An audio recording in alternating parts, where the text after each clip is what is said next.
Alright, here we go, guys. On the train, going for the right in the Strasburgh Railroad. Almost 200 years our little railroad has been serving the community of Strasburgh without exception. Certainly no enterprise has just sprung up overnight. The story today, millions of passengers have written off cars and risk the roads of Canada and welcome aboard. Folks, we do appreciate again having those tickets out and ready for us. Also, if you want to get off at the ticket booth or the farm, please let us know at the time we come to the select section as well. There's also now walking on the train, and you see your cooperating by remaining here on our program. Again, welcome.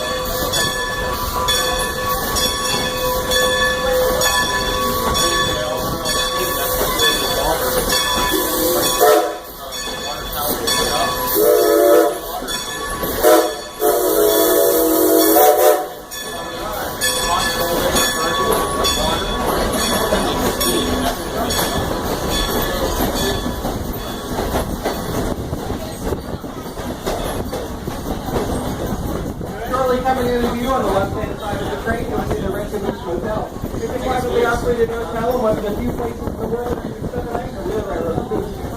Fairview will be next.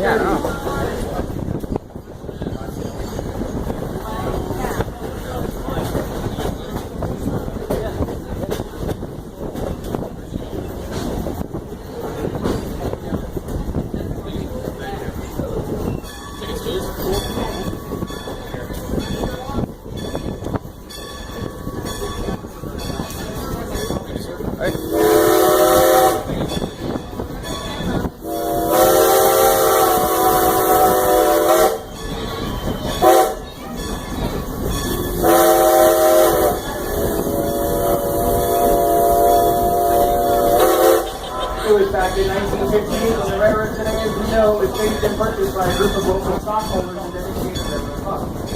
They organized in a somewhat unusual corporate fashion. They had one president and 12 vice presidents.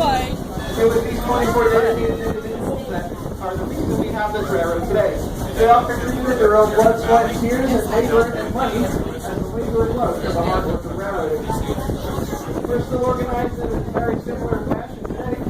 We still have one president, and we're both operated under the board of directors.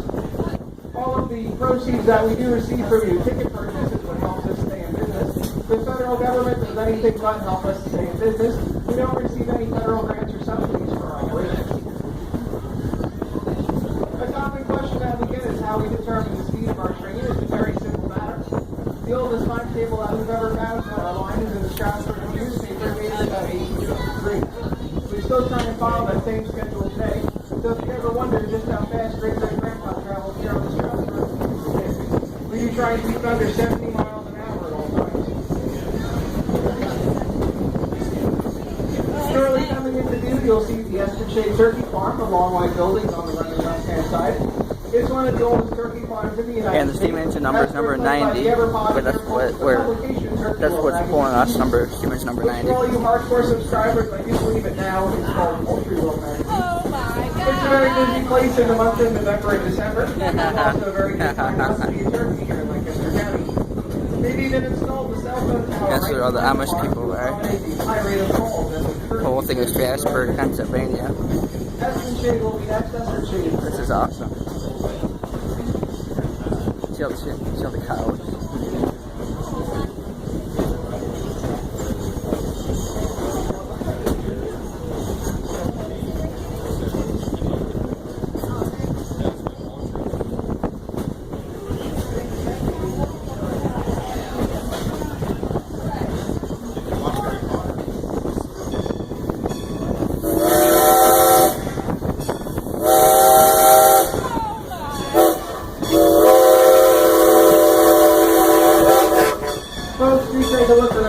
Cars that you're riding in today are all original cars.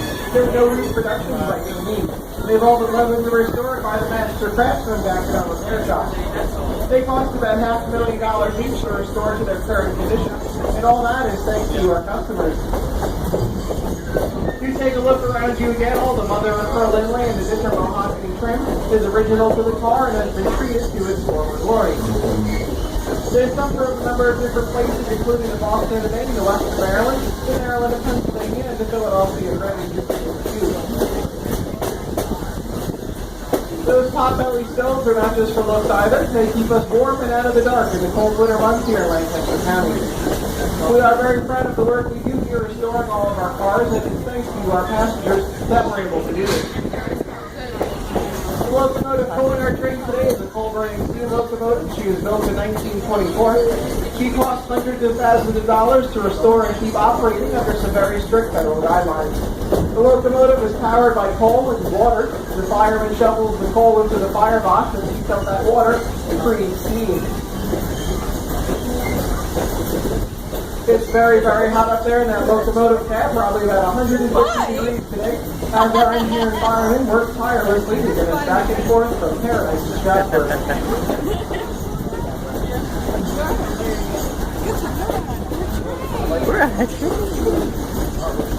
wish Jennifer was here. We're gonna show her this. Why am I not showing her? Jennifer gets bored. You don't want to train? Are you real fan of yourself? I'm on a train, yeah. Sort of like real fan.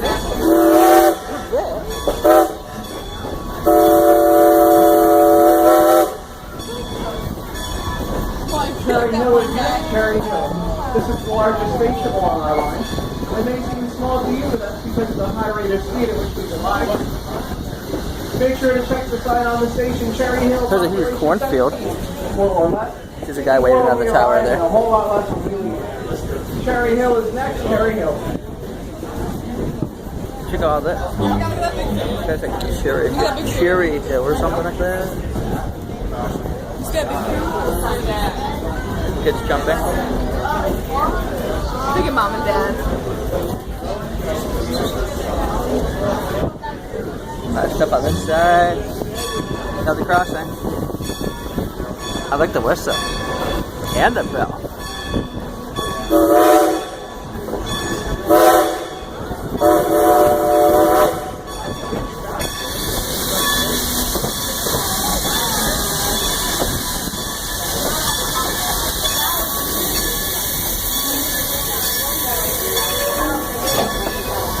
Picnic Road is coming up shortly on the left-hand side of the train. We won't be stopping for passengers in this direction. However, as we drive now, we will stop on the return trip if you need to get off at the Picnic Road or the farm.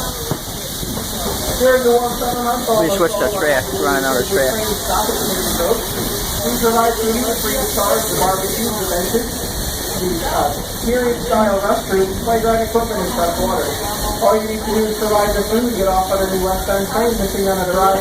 But don't forget to get on the last train of the day because it's a long walk out to the station. This is also the location where two Power passengers can pass each other on a regular timetable schedule. We did that all Baker Park. One of the very few places in the world where two Power trains do that on a regular timetable schedule. This is also your connection to the Cherry Crest Farm. It is a separate entity from us, but we do allow you to walk over there to that couple hundred feet walk to the Cherry Crest Farm. They do charge about $30 a person for all their activities, but we do encourage you to come back again real soon and avoid the stressful cornfield parking and take someone during a train to the farm and spend a day of activities with them.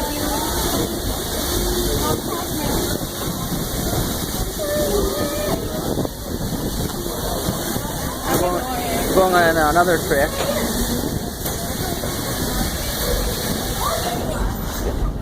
Hand throw switch.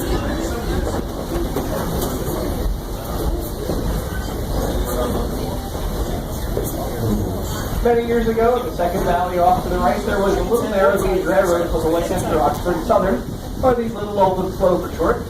With a nickname like that in the transportation game, you don't usually do very well. About 1916, the LOS went bankrupt and abandoned. Scrappers came to rip up the track so quickly that they left one of their trains, old number 6, stranded out on the middle of the line. And what the engines to do, rusting away in a cornfield for 100 years, well, rusted away nothing more than a ghost. Sometimes when we stop our train near Carpenter's Crossing, locomotive number 90 will blow her whistle. And sometimes, if we're lucky, we can hear the legendary whistle back from that old number 6. I must caution you folks, though, she has been known to stay in her shed nicely air conditioned on hot days like this. But at any rate, we'll stop and see if we can blow our whistle on 90 to hear the ghost of number 6 today. Listen very carefully as we come to the stop.